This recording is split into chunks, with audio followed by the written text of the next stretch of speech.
तरफ से।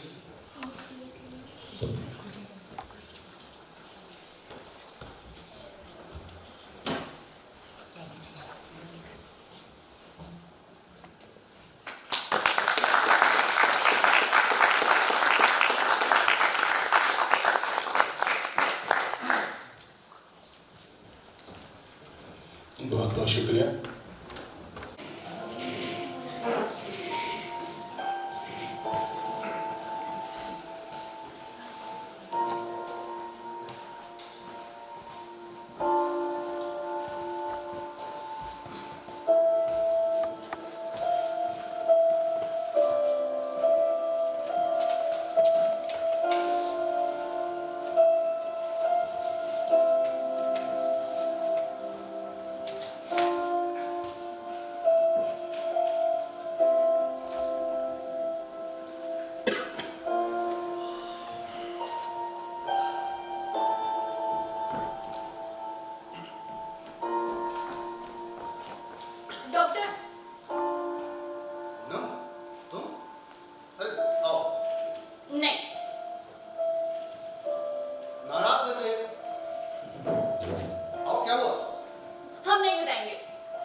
हमसे नाराज हो? नहीं। तो फिर बोलो क्या हुआ? हम नहीं बताएंगे। अच्छा तुम्हारी मर्जी, ना बताओ तो बैठ तो जाओ। हम नहीं बैठेंगे। तो फिर खड़ी रहो। चलो चल बैठ इधर। हम नहीं बैठेंगे। गुड। अब बताओ क्या हुआ? कुछ नहीं। कुछ तो हुआ है। ना देखो मैं तुम्हारा डॉक्टर हूं ना, तुम मुझे सब कुछ बता सकते। बोलो क्या हुआ? डॉक्टर सब हमारे दुश्मन है।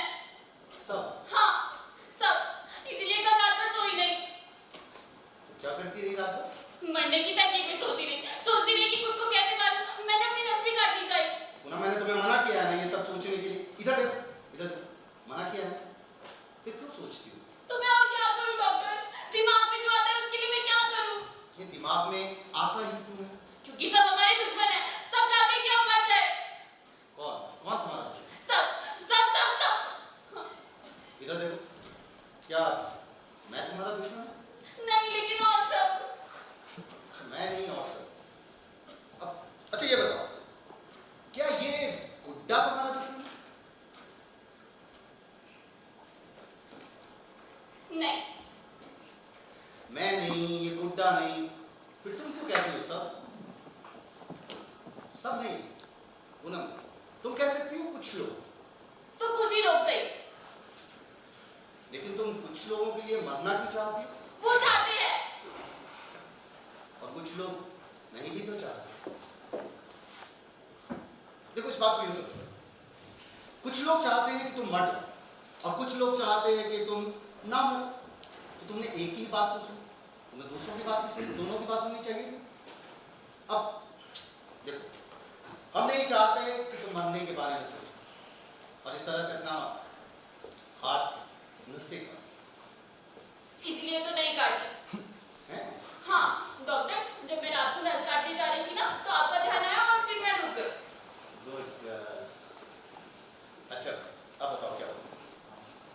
बताओ। कल माँ कह रही थी कि मरनी तो नहीं जाती है। इतनी सी बात? अरे भाई उन्होंने गुस्से में कह दिया और माँ की बात का ना बुरा नहीं मानते। माँ तो कहती रहती है, समझे? इतनी छोटी छोटी बातों को बुरा नहीं मानते। तुम्हें गुड्डा पसंद है? हाँ हमारे पास भी ऐसा ही गुड्डा था कब? जब हम छोटे थे। कितने छोटे? कोई 4 या 5 साल की। तब तो तुम इतनी सी रही होगी है ना, ऐसे छोटी सी फ्रॉक पहनती होगी रंग बिरंगी फूलों वाली, छोटे छोटे हाथ पैर।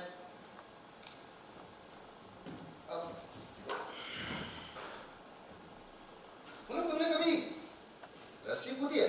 भाई हमसे तो आज तक ना हो पाया, पर देखो फिर भी हम कोशिश करके देखते हैं। क्या बताओ मुझे? देखो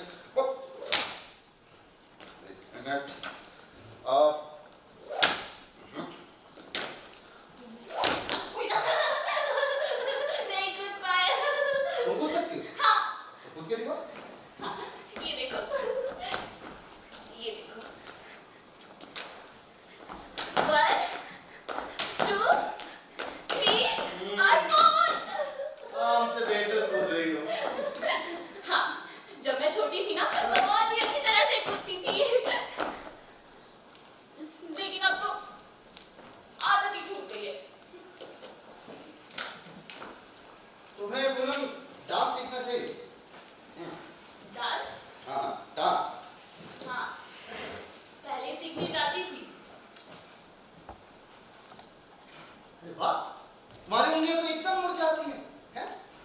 भी डांस सीखो। भाई उंगलियां कितनी सुंदर है, लंबी लंबी, बिल्कुल लेडीज फिंगर भिंडी। भिंडी, मेरे साइकोलॉजिस्ट महाशय, मुझे भी भिंडी की तरकारी बहुत पसंद है, लेडीज फिंगर। डॉक्टर, वो क्या कह रही थी? अब कुछ नहीं। अच्छा तुम बताओ, तुम क्या कह रही थी जब तुम छोटी थी? छोटी? हाँ हाँ, एक बार की बात सुनो डॉक्टर, जब मैं छोटी थी ना, कोई 4 या 5 साल की रही होगी, तब मेरा बड़ा भाई दीपक पढ़ता था। वो बस मुझसे 2 या 3 साल बड़ा था, लेकिन मैं उससे बिल्कुल नहीं डरती थी। हाँ, बिल्कुल भी नहीं। तो एक बार की बात है, वो एक जगह बैठकर पढ़ रहा था और मैं वहां घुंघरू बजाकर नाचने लगी। उस पर उसे गुस्सा आया और मुझ पर बिगड़ने लगा, कहने लगा तुम्हें दिखाई नहीं देता मैं पढ़ रहा हूँ, लेकिन मैं नहीं मानी। उतने में उसे और गुस्सा आया और उसके मुंह पर एक कीड़ा बैठ गया। गुस्से में तो वो भाई, उसे उस कीड़े पे भी गुस्सा आ गया। उसने उस कीड़े पे जोरदार थप्पड़ मारा, कीड़ा तो उड़ गया और थप्पड़ उसके मुंह पर। उन्हें तो हंसती है कितनी अच्छी लगी। मरने के बारे में बिल्कुल नहीं सोचो। डरपोक लोग ये सारी चीजें, जो बहादुर होते हैं ना, उन्हें जीना होता है। वो मुसीबतों का सामना करते हैं, समझी? प्रॉमिस करो अब कुछ नहीं सोचोगे? हाँ। पक्का? हाँ। ठीक है। अब चलो मैं तुम्हें रिक्शा अब। हाँ ठीक है। ये गुड्डा चाहिए? हाँ ले। ठीक है। अब डॉक्टर, आप मुझे चॉकलेट दिखाओगे ना? हाँ बिल्कुल ले आऊंगा।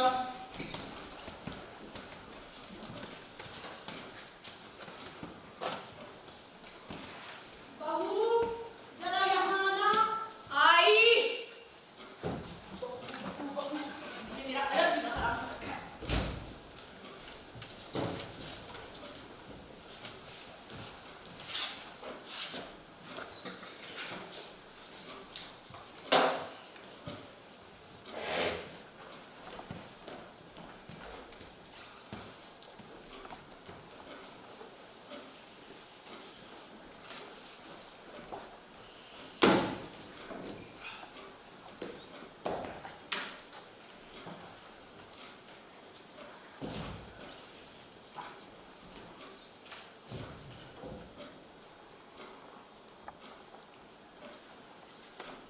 तुमने मेरी साड़ी देखी?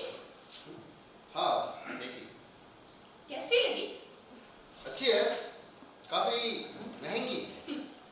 पूरे 5,000 की है। पर तुम्हें महंगी सस्ते से क्या लगा? तो वैसे भी इसके पैसे तो मेरे पापा ने दिए। मेरे पापा ने कहा जाओ बेटा मिठाई खा, और मुझे पूरे 5,000 दे दिए। और एक तुम, जो आज तक मेरे लिए एक साड़ी भी नहीं ला सका। तुम्हारे पिताजी अमीर आदमी है, पैसे वाले, और भाई मैं ठहरा गरीब आदमी। तुम्हारी वो चली गई, कौन? वही तुम्हारी हीरोइन मिस पूनम। अच्छा, मैं कह रही थी ये आग उधर भी है या बस इधर ही इधर? शायद तुम्हें ना समझदारी की बातें करनी चाहिए। अरे तुम साइकोलॉजिस्ट होकर इतना भी नहीं समझती कि दिल की बातों में समझदारी कहाँ? शायद तुम अच्छी तरह से जानती हो वो मेरी पेशेंट्स। हाँ, बिल्कुल, मैं भी यही कह रही हूँ। वो तुम्हारी पेशेंट है, तुम उसके डॉक्टर हो। तुम उसकी मर्ज के डॉक्टर और वो तुम्हारी मरीज। पेशेंट डॉक्टर, डॉक्टर पेशेंट, वाह वाह वाह वाह। मैं तुमसे बात नहीं करना चाहता, प्लीज। हाँ, अब तो तुम यही चाहोगे कि तुम्हें कोई बहाना मिले और तुम उनसे बात करना बंद कर दो। देखो मैं तो तुम्हारी बातें, तो बात करो चाहे ना करो, हमें कोई फर्क नहीं पड़ता। शायद तुम मेरी पत्नी हो, तुम्हें मुझे समझना चाहिए। और ना इस तरह की बातें, इस तरह की बातें, जिस तरह की तुम कर रही हो, तुम खाम खाम मैं इस बेचारी को यूं ही बताओ। बेचारी बेचारी, तुम्हें बड़ी दया आ रही है बेचारी पर। हाँ, कहीं उसी की चिंता में तुम आधे तो नहीं हुए चले जा रहे? शायद मुझे नहीं पता था कि तुम इतनी पोजेसिव, नहीं तो क्या करते? शादी नहीं करते हमसे? हाँ, अब पता चल गया हम पोजेसिव हैं। तो एक काम कीजिए, डिवोर्स दे दीजिए हमें। शायद मैंने ऐसा तो नहीं कहा, मैं ये कह रहा था कि सब पता है हमें क्या कहना चाहते हैं। सब बात तो ये है कि हम आपके लायक ही नहीं हैं। ऐसा क्यों कहते हो? सच कहते हैं, हम आपके लायक नहीं हैं। भाई तुम्हारे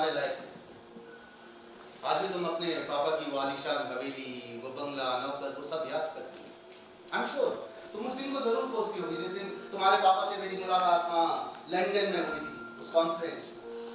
वो मुझसे इम्प्रेस हो गए और उन्होंने अपनी लाडली बिटिया की शादी मुझ गरीब से कर दी। सोचते होंगे कि एक दिन नेम फेम होगा और ये सब। यार देखो, हम इनके बिना भी तो खुश रह सकते हैं ना।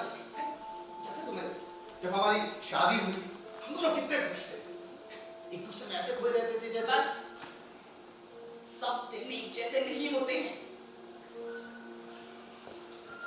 ठीक है, सब दिन एक जैसे नहीं होते। मैं अच्छी तरह से जानता हूँ तुम्हारे चेहरे पर ये जो शिकायत है ना, उसका कारण क्या है। क्या जानते हो तुम? कि तुम्हें नेम फेम पैसा गाड़ी बंगला मोटर ये सब चाहिए। चाहिए हाँ चाहिए। और क्या गलत है इसमें? किसे शान शौकत नहीं चाहिए, किसे नेम फेम मोटर बंगला गाड़ी नहीं चाहिए? हाँ सब कुछ चाहिए, पर क्या यही सब कुछ? क्या इसके बिना इंसान जी नहीं सकता? हिंदुस्तान में आज भी कितने ऐसे लोग हैं, कितने ऐसे परिवार हैं जिनके पास गाड़ी बंगला मोटर ये सब है। आज भी आधे से ज्यादा हिंदुस्तान भूखा सोता है, भूखा, एक वक्त का खाना खाकर। They are undernourished, you know? तो इसका मतलब ये कि अगर आधा हिंदुस्तान भूखा सो रहा है तो हम भी भूखे सोकर सैटिस्फाइड हैं, पेट भरने की कोशिश भी छोड़ दें। अमेरिका में हर दूसरे इंसान के पास आज गाड़ी है, हम उनसे आगे बढ़ने की कोशिश क्यों नहीं करते? हमें कोशिश करनी चाहिए, लेकिन इसका मतलब ये नहीं है कि हम सारी जिंदगी रोग होकर बिता दें।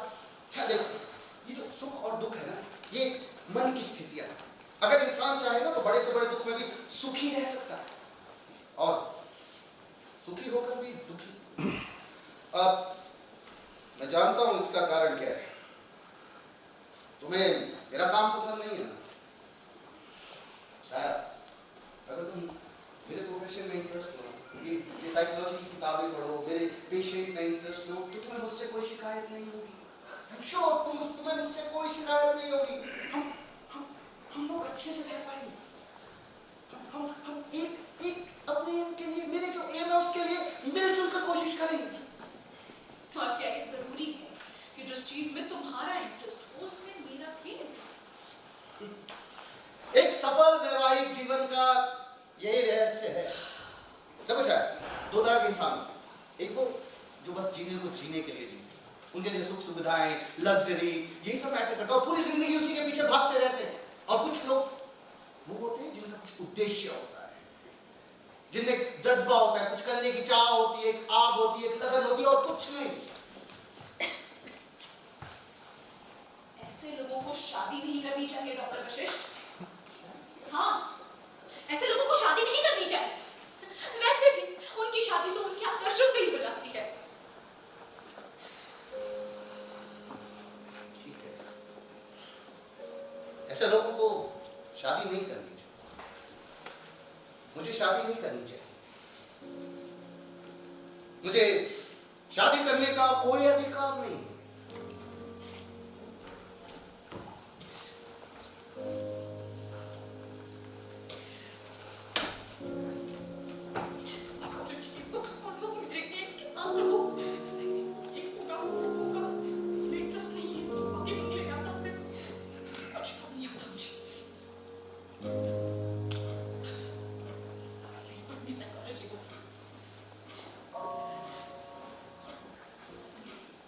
बहू, आज सप्तमी है ना, तो हम रसोई घर में ना जाएंगे। तो ऐसा करना, आज रात का खाना तुम बना लेना। हाँ, मेरी बात कान खोल के सुन लीजिए अम्मा जी। आपकी कभी सप्तमी होती है तो कभी नवमी होती है। आपको बहाना चाहिए कि आप किचन में ना जाए। हमसे जैसा खाना बनेगा हम बना देंगे। अगर तरकारी में नमक ज्यादा रह जाए, चावल कच्चे रह जाए या फिर रोटी जल जाए तो हमसे मत कहिएगा। तुमसे कहेंगे भी कैसे? आजकल की लड़की हो ना, खाना बनाने में तो अपनी बेटी समझती हो। अम्मा जी, आजकल की लड़की की बात नहीं है। आज भी आपको चूल्हा चौका बर्तन करने वाली हजारों लड़कियां मिल जाएंगी। अपने अपने घर की बात करिए। उन्हें शादी से पहले ये तक पता नहीं था कि खाना बनता कहाँ है, और जानते भी क्यों? 10-10 नौकर थे हमारे पापा के। मगर बेटी, लड़की का ब्याह जिस घर में होता है ना, उसी हिसाब से काम करना पड़ता है। तो करते नहीं है क्या? कर ही तो रहे हैं। ही तो बड़प्पन है तुम्हारा। अम्मा जी, अपने पापा के साथ हर सैटरडे शॉपिंग पर जाया करते थे हम। तो हफ्ते की एक साड़ी तो लेते ही थे ना।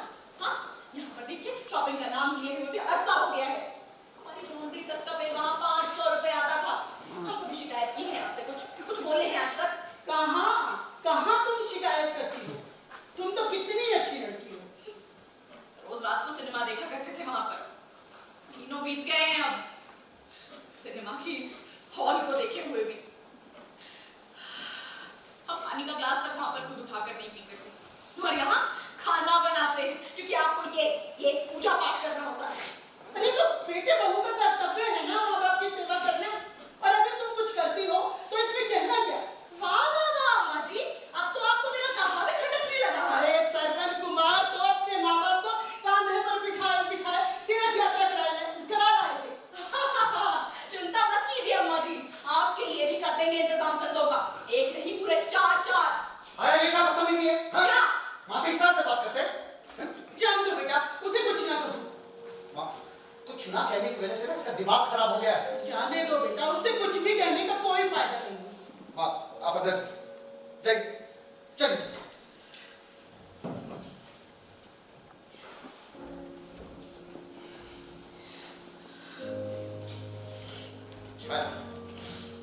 तुमने आइंदा ऐसी माँ से बदतमीजी से बात की ना तो मुझसे बुरा कोई नहीं होगा, और समझी? इसमें बदतमीजी क्या की? ओह, तो ये बदतमीजी नहीं थी, हाँ?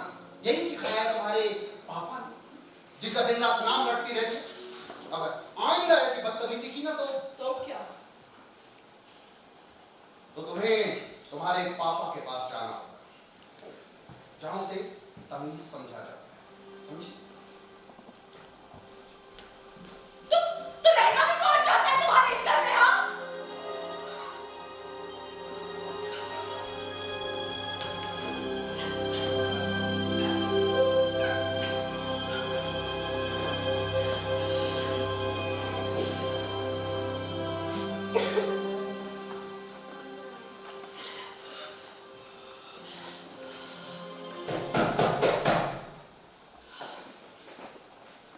कौन है?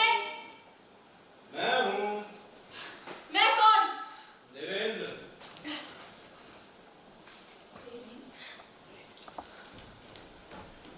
अरे अरे तुम आओ ना, आज अचानक कैसे? हाँ, मैं कैसे? हाँ। मैं बस ऐसे ही। मतलब आज इतने दिनों बाद कैसे? इतने पहले भी आ जाता तो आप कौन सा पहचान लेती? ऐसा क्यों कहते हो? मैं क्यों नहीं पहचानती? मगर आज ये आपने कहाँ पहचाना? वो बात दरअसल यूं है कि तुम्हें देखा भी तो इतने वक्त बाद ना, 3-5 साल हो गए हैं मुझे यूनिवर्सिटी छोड़े हुए, तभी देखा था तुम्हें और उसके बाद आज देख रही हूँ। मगर मुझे देखिए, मैं तो आपको आज ही पहचान गया, इतने सालों में भी नहीं बोला। कहाँ दिल्ली, कहाँ इलाहाबाद, पता लगाता ही जब दिल को दिल से राह उठती है। तुमने बताया नहीं तुम काम क्या करते हो? आपसे बातें। अरे मतलब बातों के अलावा तुम काम क्या करते हो? आपसे बातें करना भी तो एक काम है। तुम्हारी पुरानी आदत आज तक नहीं गई, बस एक्टिंग और हर वक्त एक्टिंग। मेरे पापा मंच थोड़ी है, स्टेज थोड़ी है ये। भाई शेक्सपियर ने कहा है ये दुनिया एक बहुत बड़ा मंच है और हम सब अभिनेता। शेक्सपियर की बातें तुम ना करो तो बेहतर है। मुझे बहुत अच्छे से याद है तुम क्लासेस लगाते नहीं थे, सारे के सारे एग्जाम्स तुमने मुझसे ही चीटिंग करके पास किए। कुछ नहीं बोली। अब पता नहीं। पता नहीं, कनिंग गर्ल, बातें बनाना भी तुम्हें अच्छे से याद है। तुमने बताया नहीं, तुम काम क्या करते हो? एक्टिंग। वो तो तुम हर वक्त करते हो, पर कोई दूसरा काम, नया काम? नहीं, मैं भी वही पुराना काम करता हूँ। मुझे हर पुरानी चीज से प्यार है। वैसे मैं फिल्मों में काम करता हूँ।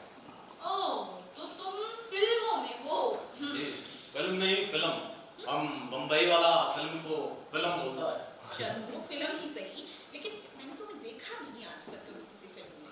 अरे कमाल है मैडम, अभी तक मैं 20 फिल्मों में काम कर चुका हूँ। किसी में साधु, किसी में डाकू, किसी में चोर, तो किसी में पुलिस दरोगा। कहीं 4 सेकंड का रोल तो कहीं 4 मिनट का। मतलब कि अभी तक एक्स्ट्रा। जी हाँ, एक्स्ट्रा। पेट भर जाता है, यही काफी है। वैसे मेरा मानना था कि मेरा चौथा हीरो बनने लायक है, मगर उस कमबख्त डायरेक्टर के बच्चे का मुझसे कहा तुम एकदम विलन लगते हो, विलन। हाँ, चाहे क्या मैं चेहरे से विलन लगता हूँ? वैसे मैं 3 बड़ी-बड़ी फिल्मों में विलन के किरदार कर रहा हूँ। वैसे कैसे लगोगे तुम? अरे भाई लगूंगा कैसा? जैसा हूँ वैसा लगूंगा। भाई गर्दन जरा तिरछी की, होंठ जरा टेढ़े की और एक हाथ दबाकर हीरोइन के पास जाकर कहा, ऐ मेरे दिलो जान की मेरी कहा, मैं तुमसे मोहब्बत करता हूँ।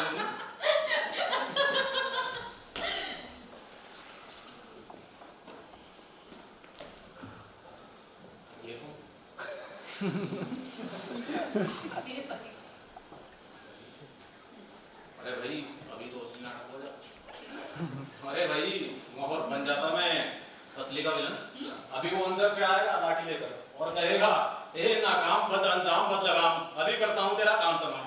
बोल तू मेरी बीवी से क्या कह रहा था? वो ऐसे बिल्कुल नहीं है कि तुम्हारे पीछे लाठी लेकर आए, वो बेचारे बहुत सीधे हैं। भाई बबूल का कांटा भी एकदम सीधा होता है, मगर जब चुभता है तो वो सच में बहुत सीधे हैं। सच में? यानी गाय की तरह सीधे? हाँ। भाई तब ठीक है, मैं तो एकदम घबरा गया। हाँ। लगता है तुम्हारा दिल कमजोर है। भाई अगर दिल कमजोर ना होता तो इधर उधर के मर्जों का शिकार इतनी आसानी से नहीं बन जाता। तुम्हारे पुराने मर्ज का क्या हुआ? हो सकता है। वही तुम्हारा पुराना मर्ज सुमित्रा। सुमित्रा? भाई जब तुमने मुझे लिफ्ट नहीं दी तो मुझे सुमित्रा से लिफ्ट लेनी पड़ी। मैंने सुना था तुम दोनों का रोमांस बड़े जोरों शोरों पर चल रहा था, शादी करने वाले थे तुम दोनों।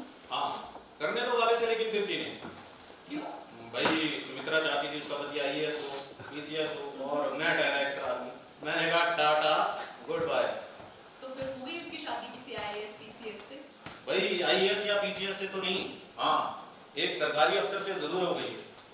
किस सरकारी अफसर से? एक दरोगा से। ओके। भाई सुना है थानेदारनी साहिबा बहुत मजे में है, 2 बच्चे हैं और बहुत मोटी भी हो गई है। ऐसा नहीं कहते।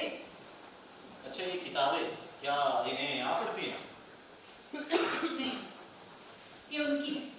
उनकी यानी द्रौपदी की? हाँ।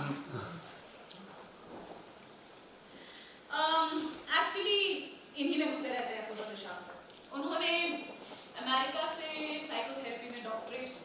हाँ। अजी अपन तो पढ़ने लिखने में ज्यादा यकीन नहीं करते, ये जिंदगी तो हंसने खेलने के लिए है। और कहाँ है जिंदगी में हंसी खेल? जीने वालों के लिए जिंदगी हंसी खेली तो है। अब मुझे को देखो, सुमित्रा नहीं तो नासिक, मुझे इसका कोई मलाल नहीं। किसी तरह यूं ही मस्ती में उम्र भी जाए तो और चाहिए ही क्या। काश सब लोग तुम्हारी तरह हो सके। छाया जिंदगी तो एक नदी है, नदी कुछ इसकी झूमती इठलाती लहरों के साथ तैरना पसंद करते हैं और कुछ इसी की गहराइयों का पता लगाने के चक्कर में इसी में डूब जाते हैं। अजी अपन तो लहरों के साथ तैरना पसंद करते हैं, तैरना। तुम्हारी ये बेफिक्री देखकर ना मुझे कभी कभी जलन होती है। लगता है काश मैं भी तुम्हारी तरह हो पाती, निर्द्वंद निर्बंध।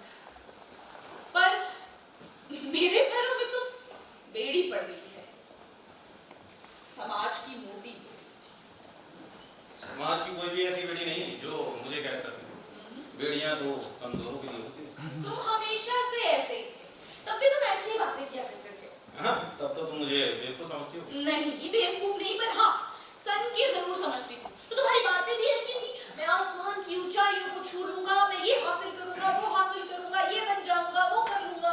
भाई तुम मुझे कुछ भी समझती रही हो, लेकिन याद है तुम्हें जब नाटक में तुम मेरी पत्नी बनी थी, उन दिनों मेरे पाँव जमीन पर नहीं पड़ते थे। दोस्तों में मेरा बेहद रौब था, और होता भी क्यों ना, आखिर को तो तुम थी भी मिस यूनिवर्सिटी। छाया शूट के सिलसिले में यहाँ आया था तो सोचा तुमसे मिलता है। अभी देर हो गई, चलता हूँ। अब सुनो, जब तक दिल्ली में हूँ तब तक आते रहे। मेरा यहाँ कोई दोस्त नहीं है, मुझे अकेले में ऊब होती है।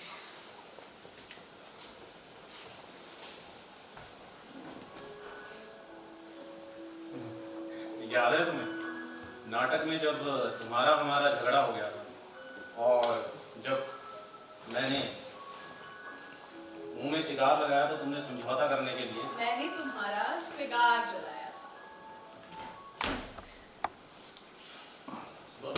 जी बड़ी खुशी हुई आपसे मिलकर। जी खाक साहब को देवेंद्र कहते हैं। मैं और छाया एक दूसरे को यूनिवर्सिटी के दिनों से जानते हैं। हम दोनों ने एक नाटक में भाग लिया था। जी अभी देर हो रही है, बाद में मिलूंगा। ठीक है छाया। बाय। तुम्हें पता है ना मुझे सिद्धार्थ से नफरत है। और मुझे ओवर पॉसेसिव और जेलस हस्बैंड से। माँ क्या हुआ? स्टूल से पैर बढ़ गया, फूलदान गिर के टूट गया, फूल बिखर गए।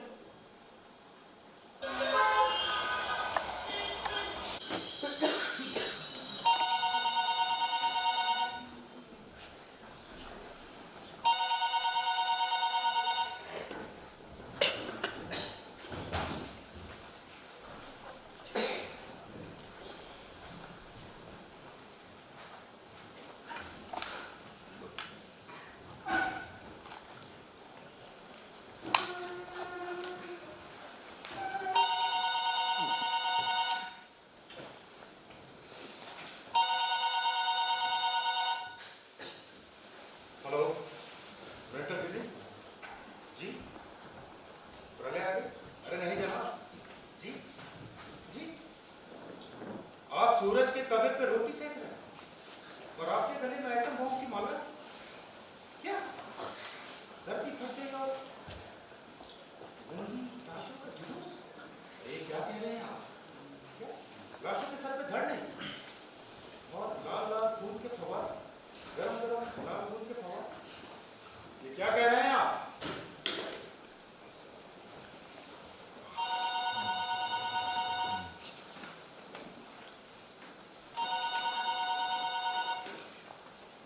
हेलो जी, हवारे की छींटे आप पर पड़ गए और आपने अपनी रोटी को क्यों उसमें?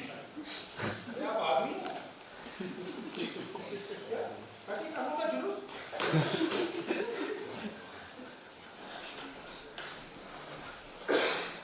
जी आप? जी मैं वशिष्ठ का मित्र हूँ, दिल्ली से आया हूँ। और आप? मैं सर प्रवेश, मैं डॉक्टर वशिष्ठ का असिस्टेंट हूँ। वशिष्ठ का? डॉक्टर वशिष्ठ अभी विजिट पर गए हैं, मैं बुला के लाता हूँ बैठिए।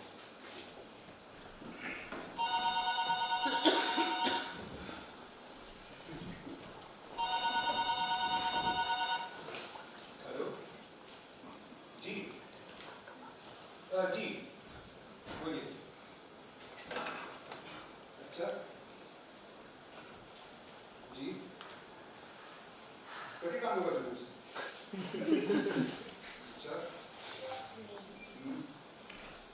कौन के खबर है? जी मैंने सब नोट कर लिया जी, अभी डॉक्टर वशिष्ठ को दिखा रहा हूँ जी। अच्छा नमस्कार।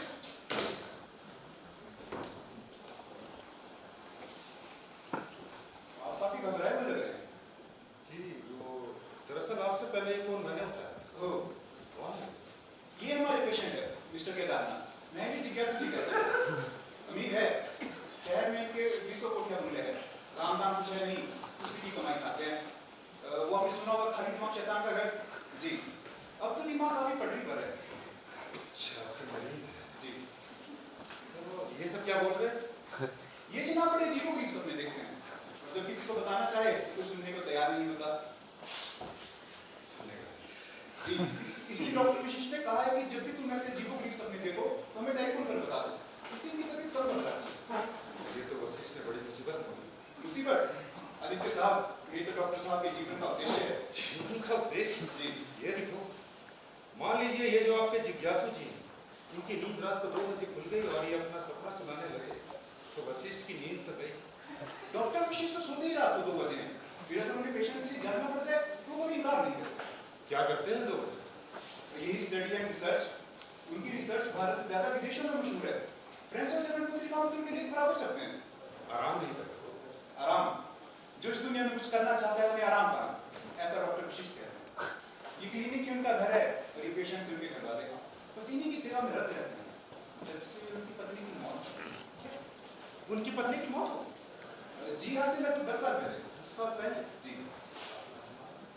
एक बार डॉक्टर वशिष्ठ कह रहे थे कि डॉक्टर वशिष्ठ हमेशा अपनी पत्नी के बारे में बात करते हैं? नहीं, वो अपनी पत्नी के बारे में कभी बात नहीं करते। मुझे लगता है वो अपनी पत्नी से बहुत प्यार करते थे और अब वो उन शायद बुलाया रखना चाहते हैं। उनका अपनी पत्नी के लिए प्यार अभी रोगियों की सेवा में बदल गया है। प्यार या नफरत? जी, क्या कहा आपने, नफरत? नहीं मतलब मेरा वो मतलब नहीं था। नफरत और प्यार में कोई ज्यादा फर्क नहीं। मैंने कहा रिश्ते साहब, डॉक्टर वशिष्ठ प्यार और नफरत से कहीं ऊपर है। हाँ हाँ, वो तो है ही। अच्छा डॉक्टर रवीश, आप अपने मरीजों को कहाँ रखते हैं? यहाँ आते समय लॉन पुश और आपने पीली इमारत देखी होगी। हाँ जी, बस वहीं अपने मरीजों को रखते हैं। तो आप उन्हें जंजीरों में बांध के रखते हो? हमारे यहाँ किसी को बांध के नहीं रखा जाता। वायरल पेशेंट्स को अपने यहाँ नहीं रखते, उन्हें हम आगरा या रांची के अस्पताल भेजने की सलाह देते हैं। तो वो खुले में जी, हमारी कोशिश ये रहती है कि हम उन्हें ज्यादा से ज्यादा सेल्फ कॉन्फिडेंट बनाएं। बड़े मजेदार होते हुए ना। बिल्कुल, लेकिन कभी इनकी आंखों में गौर से नहीं देखना चाहिए। इससे उन्हें लगता है कि कोई उन पर विशेष ध्यान दे रहा है, इससे फिर वे वायलेंट हो जाते हैं। जी, अरे हम लोग बातों में लगे, आप बैठिए, मैं डॉक्टर वशिष्ठ को भेजता हूँ। आप चाय लेंगे कॉफी? जी।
रवीश के पास जाना सीखा।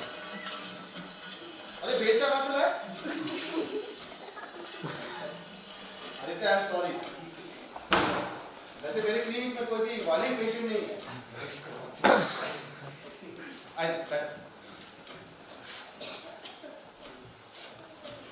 लो, पानी पियो।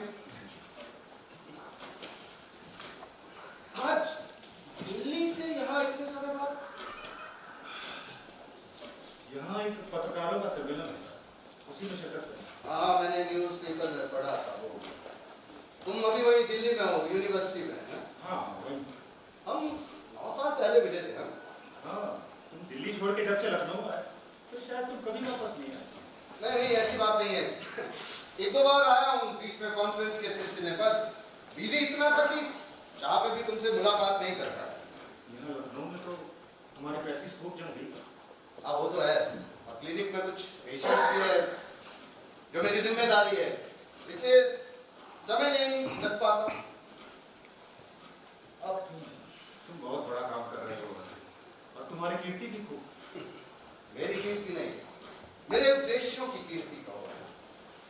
मेरे उद्देश्य, पर आज से 10 साल पहले कोई सोच भी नहीं सकता था कि तुम इतने बड़े आदमी बन जाओगे। भविष्य के घर में क्या छिपा है ये कोई नहीं जानता है। और वैसे भी अब मेरे जीवन का जो उद्देश्य है, मैं बस उसी के लिए जीना चाहता हूँ। और क्या है तुम्हारा उद्देश्य? मानसिक रोगियों की सेवा करना, उनके जीवन में स्थिरता, शांति और प्रेम स्थापित करना। ऐसे भी मनुष्य के जो मानसिक ग्रंथियां होती है ना, उसे संतुलित होना चाहिए। जैसे ना ही उसे किसी से ज्यादा प्यार करना चाहिए और ना ही ज्यादा नफरत करनी चाहिए। और बस यही मेरा एक है। ये बातें जो तुम मुझसे कह रहे हो, क्या तुम खुद भी इस पर अमल करते हो? अगर मैं ऐसा ना करता तो मैं क्या अपने इन मानसिक रोगियों का इलाज कर पाता? वैसे भी अब मेरे जीवन की पर्सनल डिजायर्स खत्म हो चुकी है आदित्य। अब मेरा उद्देश्य, मेरा ध्येय, मेरा काम अब एक ही है।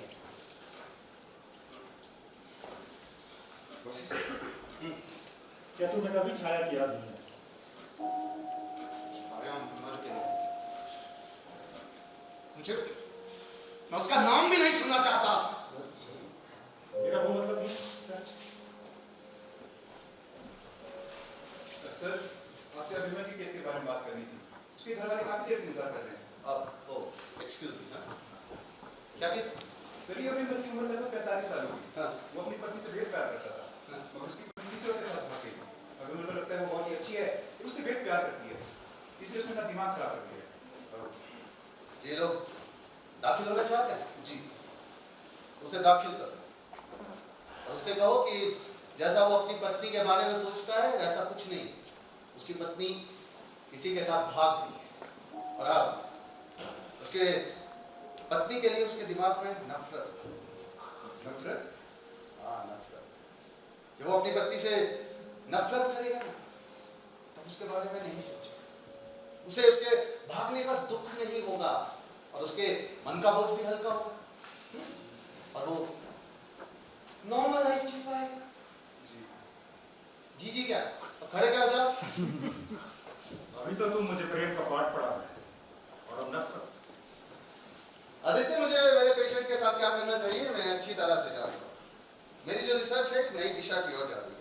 ये जो नेचुरल इमोशन होते हैं ना, जैसे प्यार, नफरत, हिंसा, वितृष्णा, ये इंसान की जिंदगी में बहुत इंपॉर्टेंट रोल प्ले करते हैं। ये नेचर के सेफ्टी वॉल जिनके सारे मनुष्य अपने आप को संतुलित करता है, बैलेंस करता है।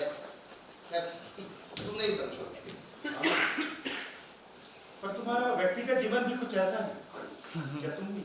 मैं मरीज नहीं, मैं डॉक्टर, इसलिए मैं माफ कर सकता हूँ, आम इंसान नहीं।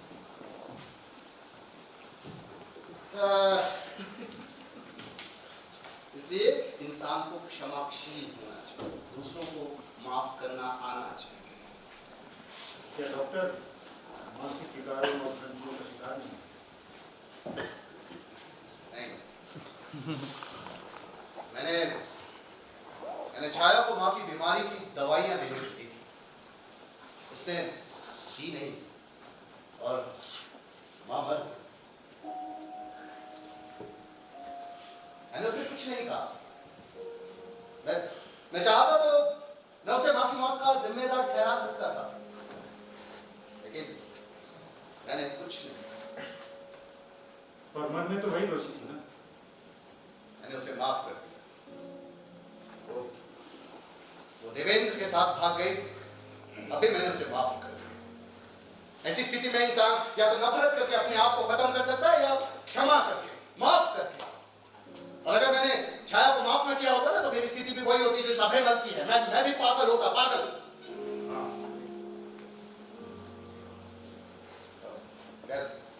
छोड़ो, उसे मरे तो अब 10 साल हो चुके हैं।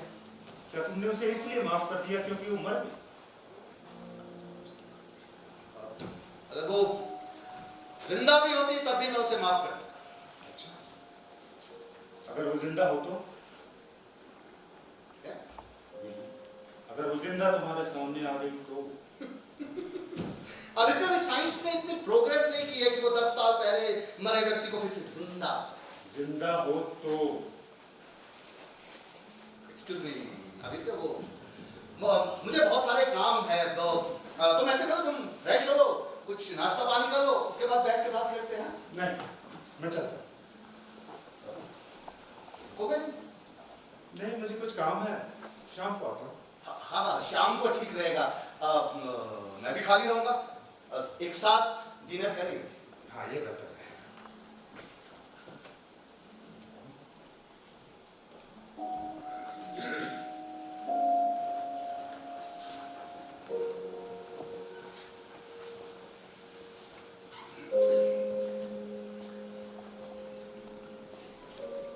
सर, हाँ, आज आपको पेशेंट देखने जाना है, गाड़ी करवा दूं? अभी आधा घंटा या आधे घंटे बाद बुला लेना आप। जी सर। मैं थोड़ा रेस्ट करना चाहता हूँ। जी।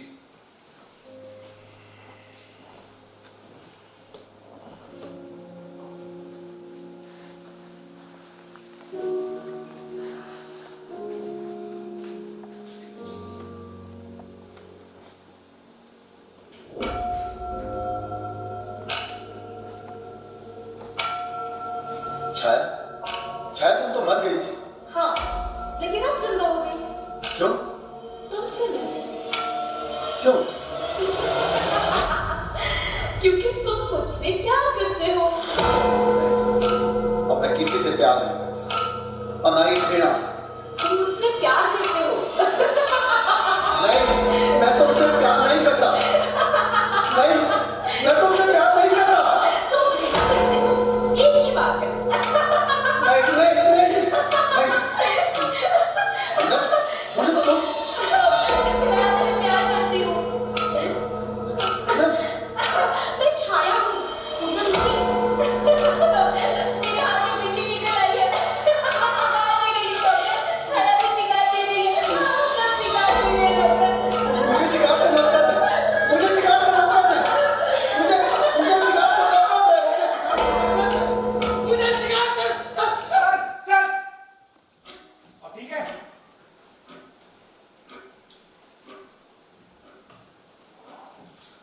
रविश, मैंने एक सपना देखा, नोट करो। वो धुंधली रोशनी, वो अजीब सा पेड़, उसपे लटकते हो सिगार। वो कह रही थी और वो भी कह रही थी कि मैं जिंदा हूं, मैं जिंदा हूं। कौन जिंदा है? वो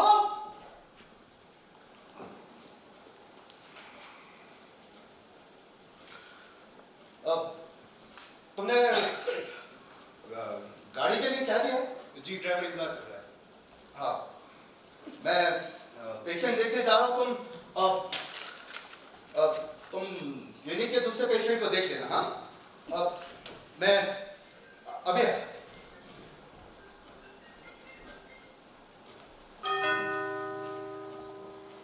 एक मिनट। जी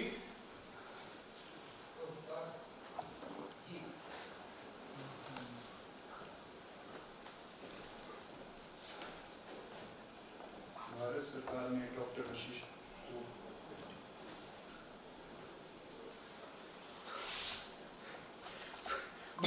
भारत सरकार ने डॉक्टर वशिष्ठ को पद्मश्री की उपाधि दी है।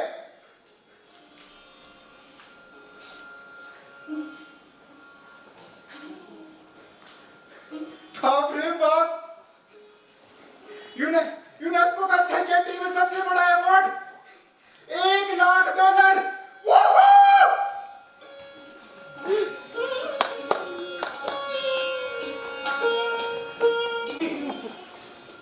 जी डॉक्टर साहब भी विजिट पर गए हैं। जी जी आप नहीं होंगे। क्या मैं आपका नाम जान सकता हूँ? शर्मा जी, मेयर शर्मा जी। जी सर, जी जरूर जरूर, मैं आपको सबसे बच्चे बधाई दे दूंगा। जी क्या रेडियो पे खबर आ गई? जी जी जी जी, अच्छा अच्छा, नमस्कार। हेलो, जी हाँ, अरे जी हाँ, खबर एकदम सच है। अरे बाबा क्या खबर नहीं, खबर सच है। Sir sir, congratulation, I am first to congratulate you. क्या हुआ भाई? सर भारत सरकार ने आपको पद्मश्री की उपाधि दी है। क्या? पद्मश्री, ये तो कुछ नहीं, यूनेस्को ने आपको $1,00,000 का सिग्निफाइड पुरस्कार दिया है। ये देखिए तार।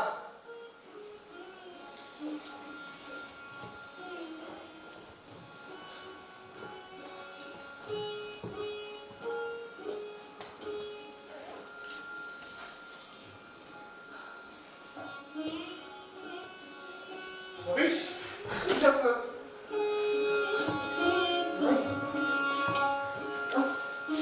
You are the first to congratulate me. Yes, sir. Yes. Sir, governor के यहाँ से टेलीफोन आया था। कॉर्पोरेशन के शर्मा जी तो बार-बार कॉल कर रहे हैं। अखबार वाले ने तो दिमाग खराब कर दिया कॉल कर करके।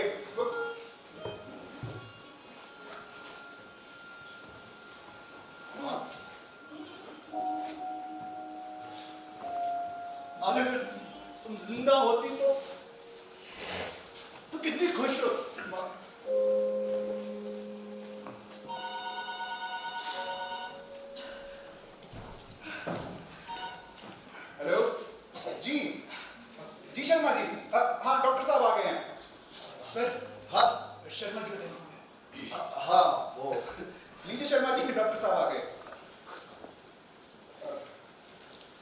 जी शर्मा जी, धन्यवाद धन्यवाद, ये सब आपकी शुभेच्छाएं हैं जी। जी आप, मेरी जिंदगी का बस यही एक उद्देश्य था कि लोगों की सेवा कर सकूं। जी जी, क्या पुलिस बैंड, जुलूस, जी पुष्प मालाएं पहना। देखिए शर्मा जी, मुझे इन सब की आदत नहीं है। हाँ, आप ऐसा कीजिए, आप रवीश से बात कर लीजिए, मेरे असिस्टेंट से, उसे समझा दीजिए। जी जी जी, हाँ हाँ जी जी शर्मा जी, हाँ बिल्कुल बिल्कुल जी, हाँ आप अवश्य जुलूस लाए जी। थोड़ी देर में मिलते हैं जी। सब लोग आ रहे हैं। सब लोग आ रहे हैं, बिल्कुल समय नहीं है। तो हमें क्या करना होगा? हमें कुछ नहीं करना होगा। पुलिस के बैंड के पीछे जुलूस है, उस सड़क से होता हुआ यहाँ आएगा। फिर यहाँ आएंगे? यहाँ आएंगे। अब मैं क्या करूँगा? सर आप कुछ नहीं करेंगे, आप यहाँ बैठे होंगे, वे लोग आएंगे, आपको माला पहनाएंगे, आपका सम्मान करेंगे, फिर आपके लिए रोशन करेंगे। और मैं क्या करूँगा? एक्चुअली आप मुझे थैंक्स कह दीजिएगा। थैंक्स। हाँ, लेकिन मैं थैंक्स में कहूँगा क्या? जो आपको ठीक लगे। अगर ना हो तो अभी आप मुझे अपनी स्टेटमेंट डिक्टेट करा दे, मैं रिसेप्शन के बाद उसे कॉल में भिजवा दूंगा। ये ठीक रहेगा जी। लिखो। हाँ, आपने जो मुझे सम्मान दिया है, मैं सर्वथा उसके अयोग्य हूं। आपकी हेलो जी जी, मैं पूछ कर बताता हूँ जी। जी जी जी जी, अच्छा सर। हाँ, रोटी के प्रेसिडेंट से बनर्जी का टेलीफोन है। वे कह रहे हैं कि वो आपको सम्मानित करना चाहते हैं और पूछ रहे हैं कि कल शाम 5 बजे आप फ्री होंगे। तुम्हें जैसा लगता है तुम कह दो। वैसे कोई अपॉइंटमेंट तो नहीं है ना? ठीक है। जी जी मिस्टर बनर्जी, देखिए बात यह है कि डॉक्टर साहब इन सब और जुलूसों से बेहद घबराते हैं जी। अरे आप चिंता मत कीजिए, मैं आपके लिए पहले मना करता हूँ जी। जी अच्छा, कैसे लोग आते हैं। वो सब छोड़ो, कहाँ थे हम?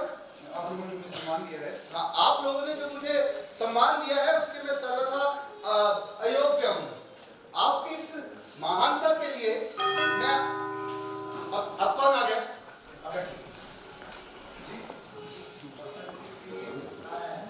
कौन है? सर आपकी बनाई के तार आए हैं। तार किसका है भाई? Director Indian medical health. हाँ? ये दूसरा scientific research and culture affairs. वाह। तीसरा बिना किसी नाम का है, ये किसका होगा? ये उसका है जो शायद मुझे वो चिट्ठियां और ये ग्रीटिंग भेजता रहता है। अब ये तार, अब क्या वो सब छोड़ो, कहाँ थे? आप लोगों ने जो मुझे सम्मान दिया है। हाँ, आप लोगों ने जो मुझे सम्मान दिया है, मैं उसके सर्वथा अयोग्य हूँ। आपकी इस महानता के लिए मैं आपका तहे दिल से आभार व्यक्त करता हूँ। इस संसार में बहुत दुख है। आज के इस मशीनी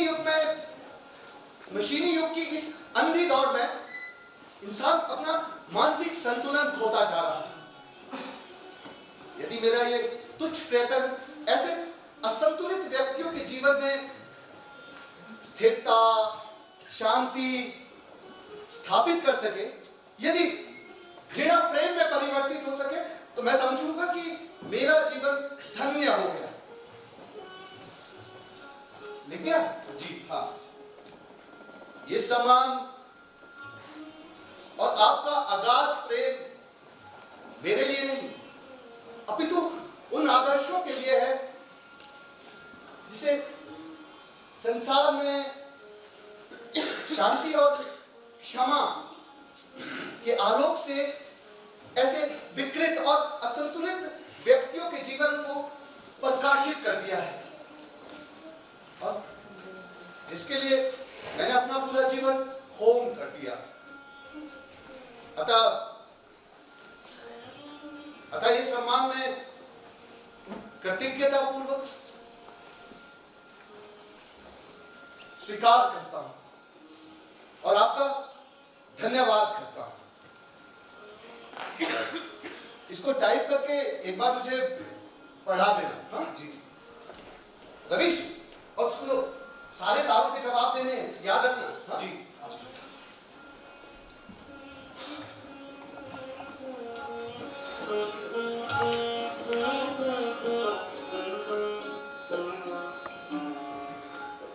बधाई हो डॉक्टर वशिष्ठ, बधाई हो।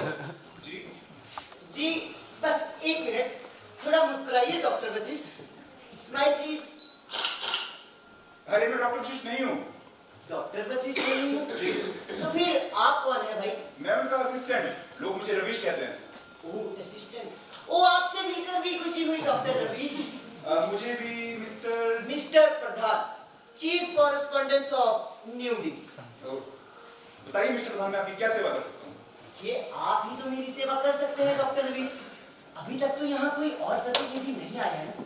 जी नहीं। लेकिन जनाब अभी और लोग भी आएंगे। आप मुझे डॉक्टर साहब के बारे में कुछ ऐसी बातें बताएं कि मेरा राइट अप सबसे अलग हो, लेकिन वादा करें कि आप ये सारी बातें किसी और को नहीं बताएंगे डॉक्टर रवीश। वाह मिस्टर प्रधान, सिगरेट की रिश्वत देकर आप एक्सक्लूसिव स्टोरी लेने के चक्कर में हैं। मगर जनाब हम तो आ गए। अब आप आ ही गई हैं तो धन्यवाद आपका। बात फूटे मैं अपना नेशन से प्रतिनिधि हूँ। न्यूज डॉग, जी नमस्कार। News news. आपका परिचय? मैं डॉक्टर रवीश का असिस्टेंट रवीश। आप उनके साथ कब से? पिछले 10 साल से। आपकी उनके बारे में क्या राय है? राय बहुत अच्छी राय है। और उनका आपके साथ कैसा व्यवहार है? वे मेरे गुरु हैं, लेकिन उनके व्यवहार में मुझे भाई, पिता, दोस्त सब कुछ मिल जाता है। डॉक्टर वशिष्ठ को कब पता चला कि उन्हें यूनिवर्सिटी आज कुछ दिन पहले तार आया था। डॉक्टर वशिष्ठ यहाँ नहीं थे, इसलिए तार मुझे मिला। जब ये लौट कर आए तो मैंने उन्हें बधाई दी। ये सुनकर डॉक्टर साहब की क्या प्रतिक्रिया हुई? उन्होंने क्या कहा? डॉक्टर वशिष्ठ ने कहा, yes you are first to congratulate me. और फिर वे गंभीर हो गए, अपनी माँ की तस्वीर के पास जाकर खड़े हो गए। जब कुछ देर बाद मैंने देखा तो उनकी आंखों में आंसू थे। आंसू से? जी, वे बोले कि काश आज माँ जीवित होती, कितना खुश होती। डॉक्टर साहब के कितने बच्चे हैं? एक भी नहीं, उनकी तबीयत की तो 10 साल पहले मौत हो गई। और डॉक्टर साहब को खाने में क्या पसंद है? क्या वो एक्सरसाइज भी करते हैं? क्या वो कोई जानवर भी पालते हैं? तोता, बिल्ली या कुत्ता? अरे ये नीचे डॉक्टर वशिष्ठ आ गए, इन्हीं से पूछ लीजिए। नमस्कार, मैं अबला सोनी, नेशन से। जी नमस्कार। I am Kaira Datta from Torch Bearer. Peppa Lakshma from Yuki Awas. I am Pradhan from news D. आइए बैठिए, आइए बैठिए।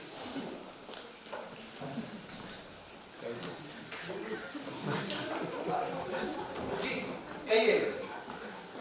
डॉक्टर साहब, आपकी एजुकेशन कहाँ से हुई है? जी मैंने बीएचयू से साइकोलॉजी में एमए किया है और ऑक्सफोर्ड से साइकोलॉजी में स्पेशल ट्रेनिंग और आपके पिता क्या करते थे? क्या वे बहुत बड़े आदमी थे? जी नहीं, वो साधारण इंसान थे। जब मैं कॉलेज में था तब उनका देहांत हो गया। तो फिर आपने आगे की पढ़ाई कैसे जारी रखी? मेरी माँ ने अपने जेवर मकान सब बेचकर मुझे आज इस लायक बनाया। मैं उनका ये एहसान कभी नहीं भूल पाऊंगा। डॉक्टर वशिष्ठ जी अगर आज आपकी बीवी जीवित होती तो क्या कहती?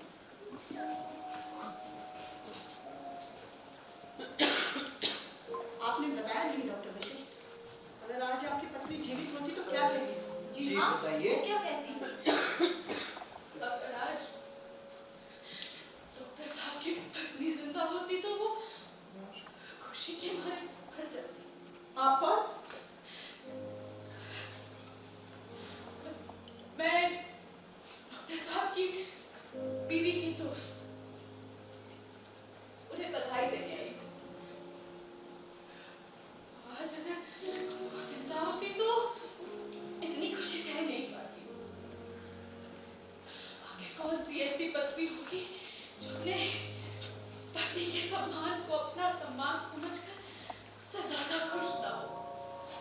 मेरी पत्नी को मरे हुए 10 साल हो चुके। हाँ, उसे मरे हुए 10 साल हो गए। वो इतनी अभागी थी कि इस सुख में आपकी साथी भी नहीं बन सकी। आप रो क्यों रही हैं? ये तो खुशी का मौका है ना। जी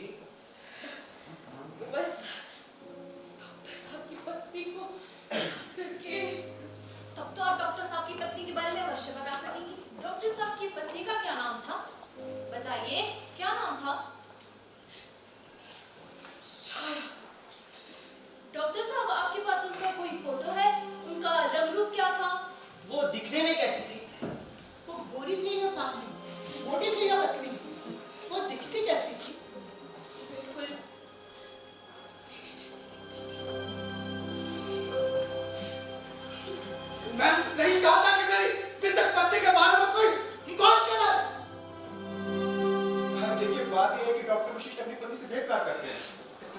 जब कभी का जिक्र आता है तो खुद को संभाल नहीं पाते। अपनी पत्नी से बहुत प्यार है। डॉक्टर साहब की पत्नी की मृत्यु किस रोग से हुई थी?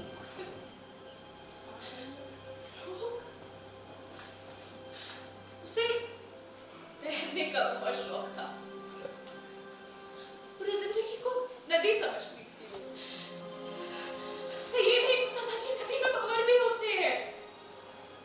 एक बार एक ऐसी भंवर में ऐसी डूबी कि फिर वापस नहीं लौट सकी। भागी थी। एक्सक्यूज मी, देखिए प्लीज अभी आप सबमिट होगा, यहाँ से जाए। डॉक्टर वशिष्ठ की तबीयत ठीक नहीं है। जी वे आपसे कल मिलते हैं। जी प्लीज। नमस्ते। Thank you. Good by doctor Ravish.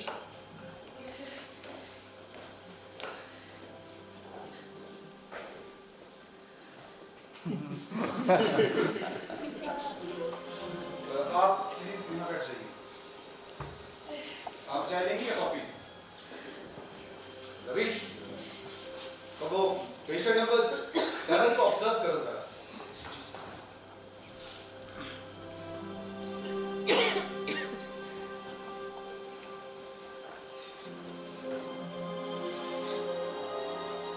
तो तुम जिंदा हो?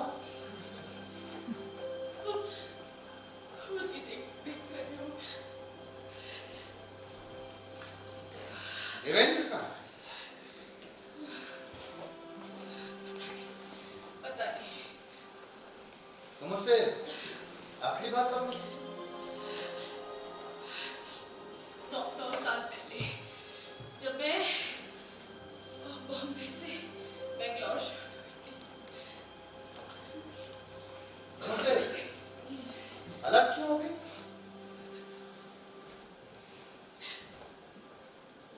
झगड़ा हो गया था।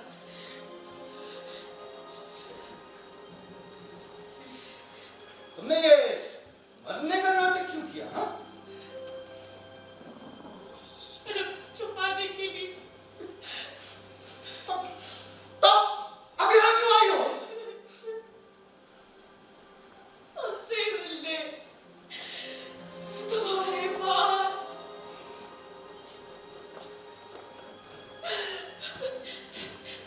मैं तुम्हें बधाई देना चाहती हूँ। आज तुम सक्सेसफुल हो। हर तरफ तुम्हारा नाम है। सब में तुम्हारी बात ही नहीं बन सकी, पर मैं देखने चली आई। दूर से ही सही, पराई बन के ही सही। तुम्हें मुझे जिंदा देखकर खुशी नहीं हुई? तुम मर गई या तुम जिंदा हो या तुमने मरने का नाटक किया? इससे मुझे कोई फर्क नहीं। मुझसे बहुत ज्यादा नफरत करती हो तुम। नफरत? तुम तो मेरे लिए उसी दिन मर गई जिस दिन तुम धर्मेंद्र के साथ भागी थी। आज तुम जो भी हो, मुझे उससे कोई मतलब नहीं। मैं जानती हूँ मैं जो थी मैं वो अब नहीं हूँ। लेकिन मैं जो थी मैं उसी का सहारा लेकर तुम्हारे पास वापस लौटी हूँ। जो थी, जो है, ये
चिट्ठियां वो वही थी, वो वही थी। देखो, मैं प्रायश्चित करना चाहती हूँ, मैं तुमसे माफी मांगना चाहती हूँ। मुझे इतनी हिम्मत नहीं थी कि मैं इसलिए अब जब मैं बीमार हूँ तो ये सोच कर कि डॉक्टर पर तरस खाऊंगी, फिर तुम्हारे पास चली आई। देखो, तुम पूरी दुनिया को आशा देते हो, उम्मीद देते हो, जीवन देते हो। मुझे निराश मत करो। तुम्हारी बीवी छाया मत मर गई है ना, मुझे नौकरानी समझकर अपने घर पर रख लो। मैं मरते हुए तुम्हें देखना चाहती हूँ।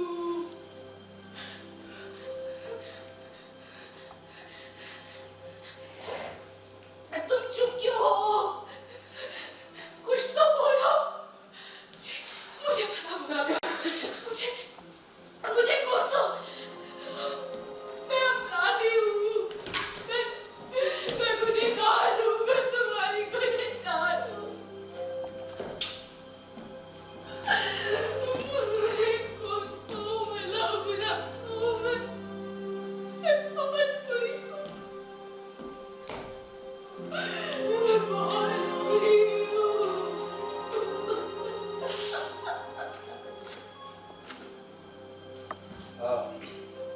ये आंसू पोंछो, ये सच हो और मेरी आंखों के सामने से दूर हो जाओ। छाया मर चुकी है। वो फिर से लाल नहीं हो सकती, नहीं हो सकती।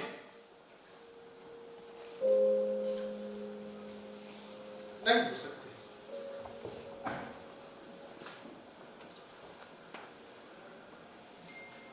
नहीं हो सकती।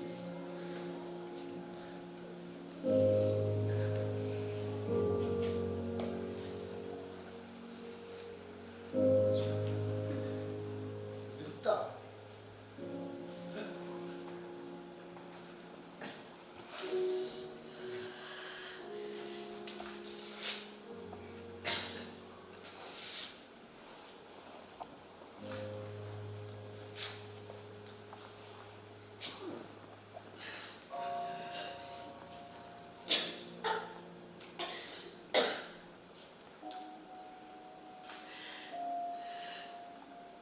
Thank you, Dr. Vishwesh.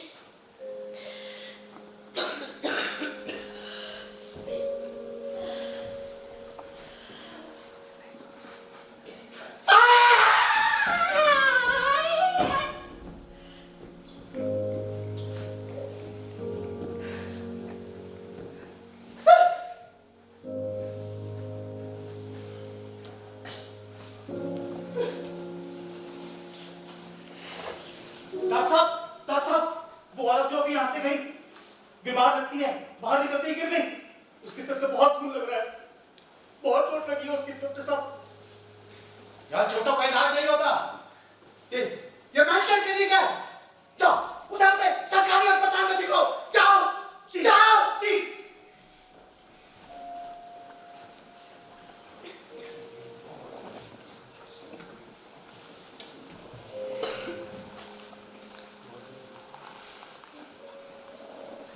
Doctor साहब, वो औरत वो मर गई।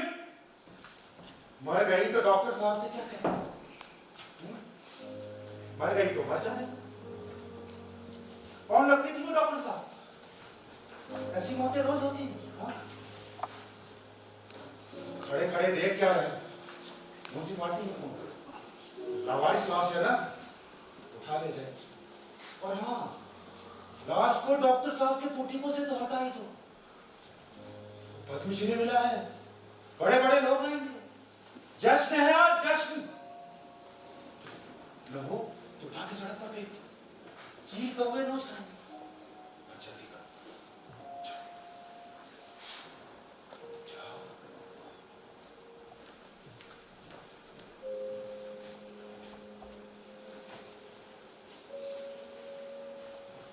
डॉक्टर जिंदगी मानसिक रोगियों का विश्लेषण करते रहे। और क्या कभी तुमने खुद को जानना चाहा? कभी खुद का मानसिक विश्लेषण किया? तुम हमेशा कहते थे ना कि जिंदगी में उदारता होनी चाहिए, प्रेम होना चाहिए, सबको माफ करना चाहिए। पर तुम्हारा जीवन ठीक इसके विपरीत। तुम छाया से अत्यधिक प्रेम करते थे, लेकिन जब वो देवेंद्र के साथ भाग गई तुम उससे नफरत करने लगे, यहां तक कि आज उसके मरने पे भी तुम उसे माफ करने को तैयार नहीं। कहां है तुम्हारे जीवन? वो आज सुबह जो तुम उस आदमी को अपनी बीवी से नफरत करने की सीख दे रहे थे ना, वो इसलिए क्योंकि तुम खुद अपनी बीवी से नफरत करते हो और उससे भागने के लिए तुम अपने आप को कामों में खपाते हो। ये उद्देश्य के लिए समर्पण नहीं डॉक्टर, पलायन है, पलायन। ये जो तुम्हारी बड़ी बड़ी आदर्शों की बातें हैं ना, ये सब झूठ है, झूठ। तुम्हारा सारा जीवन, तुम्हारे सारे कार्य, सारी सफलताएं, ये अवार्ड, ये पद्मश्री, सब के सब नफरत और घृणा पे आधारित है। इन सब के आधार में नफरत और घृणा है और कुछ बस।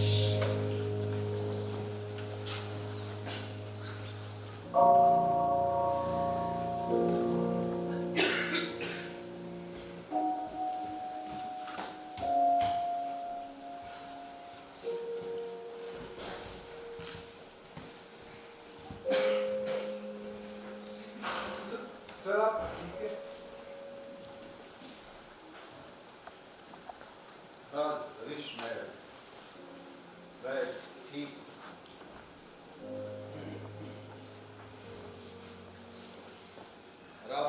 थोड़ा आराम करना चाहता हूँ। सर आप अंदर चलकर आराम करें। मैं यहीं आराम करूंगा। तुम लाइट बुझा दो प्लीज।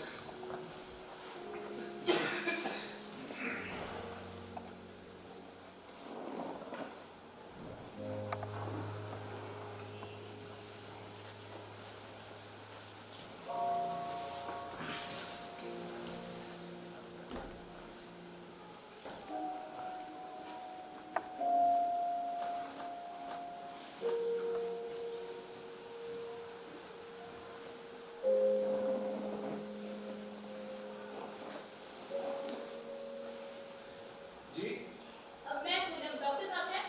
जी है। हाँ तो उनसे कहिए, मुझे उनसे मिलना है। अभी को किसी से नहीं मिल सकते, किसी से मिलते आप किसे चाहिए? आप कौन? मैं आपका असिस्टेंट रवीश, प्लीज आप यहाँ से जाइए। अच्छा तो उनसे कहिए कि पूनम मुझसे मिलने आई है। वो अभी किसी से नहीं मिल सकते, आपको चाहिए थोड़े बताइए। देखिए मेरा मिलना बहुत जरूरी है और डॉक्टर साहब मुझे जानते हैं। आप थोड़ी देर बताइए। मैंने कहा ना डॉक्टर साहब मुझे जानते हैं। हटिए। अरे डॉक्टर कहाँ जा रही है? रुकिए। डॉक्टर देखिए ना, आपका ये असिस्टेंट मुझे अंदर नहीं आने दे रहा। सर देखिए ना, मेरी मना करने के बाद अंदर आ गई। डॉक्टर मैं क्या करती, मुझे आज रात की गाड़ी से वापस जाना है क्योंकि कल इनको ऑफिस हाँ डॉक्टर, मेरी शादी हो गई है और एक छोटी बेटी भी है। वो दोनों आपको थैंक यू बोलना चाहते हैं। आपका हम सब पर कितना बड़ा एहसान है। मैं तो आत्महत्या करना चाहती हूँ, लेकिन आपने बताया ये जिंदगी लड़कर जीने के लिए है, ना कि कायरों की तरह मरने के लिए। खैर, मैं आपके लिए कुछ लेकर आई थी। याद है आपको ये गुड्डा? ये लीजिए और बताइए। डॉक्टर सर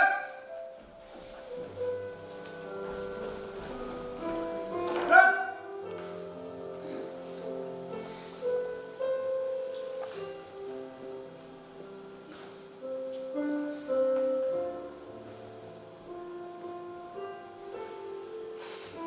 जहर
इनकी माता जी के किरदार में रेखा तनवर जी, देवेंद्र जी के किरदार में रोहित कमल जी, इनकी बीवी छाया के किरदार में वैष्णवी,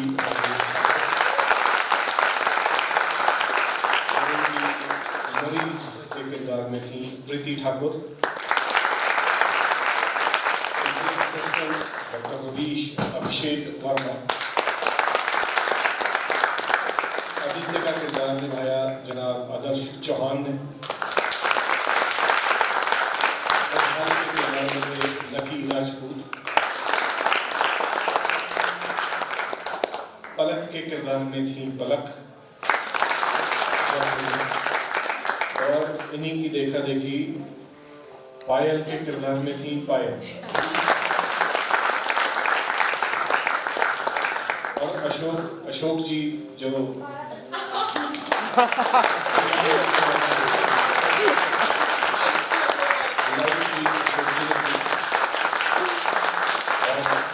एक और किरदार जो एक इंफॉर्मेशन लेके आते हैं है पंकज भारती।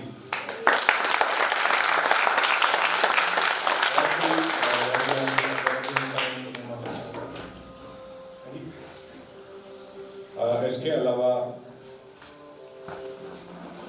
मेकअप में थे धीरज रघुवंशी,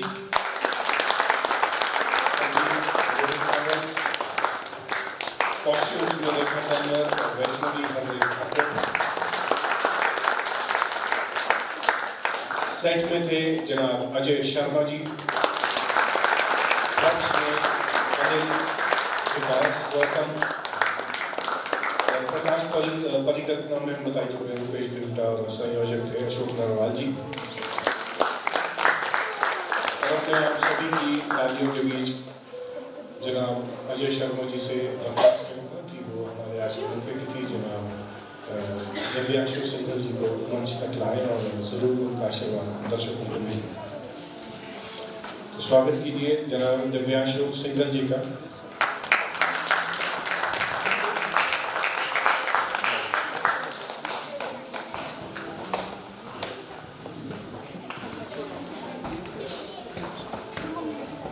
हमारे डायरेक्टर जो हैं इस प्रोग्राम के डायरेक्टर अरविंद चंद्रवंशी जी, उनका स्वागत करें।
वैष्णवी,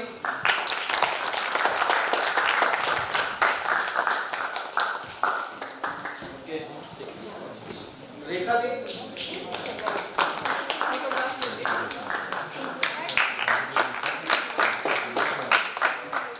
प्रीति,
क्षमा चाहता हूँ। मैं चाहूँगा कि हमारे आज के जो मुख्य अतिथि है, चीफ गेस्ट है, श्री दिव्यांशु सिंघल जी, ये बहुत ही यंग IAS है और आजकल हमारे हिमाचल कैडर में ही है और यहाँ के जो हैंडलूम एंड हैंडीक्राफ्ट के MD है और साथ में मेडिकल सर्विसेज कॉरपोरेशन जो है वहाँ पे भी MD ही है।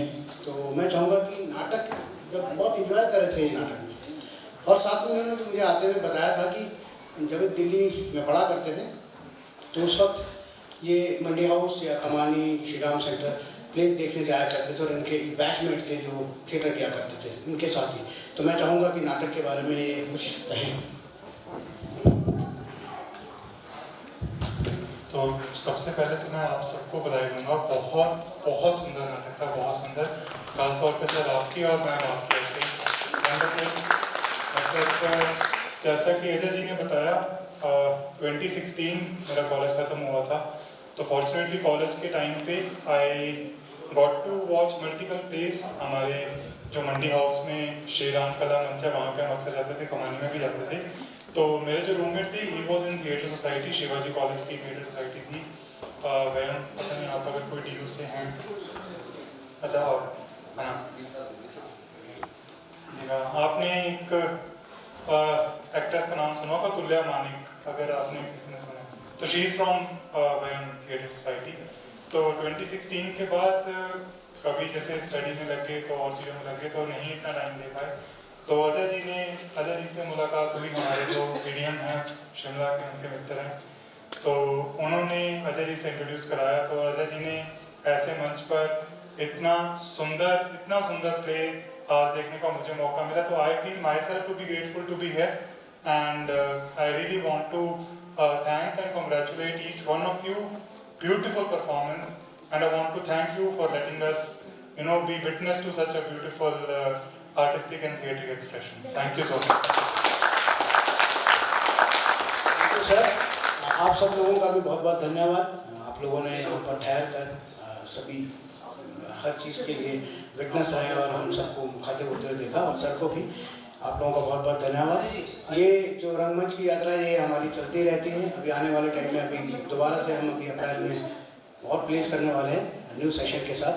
तो हम चाहेंगे कि आप फिर दोबारा आते रहें और जो ऑडियंस की, हमारे रंग दर्शकों की जो तादाद है वो मल्टीप्लाई होते रहे। और शुभ रात्रि, धन्यवाद। सर के डिस्ट्रिक्ट से आए सर, इनके डिस्ट्रिक्ट से आए हैं। प्लीज नहीं सर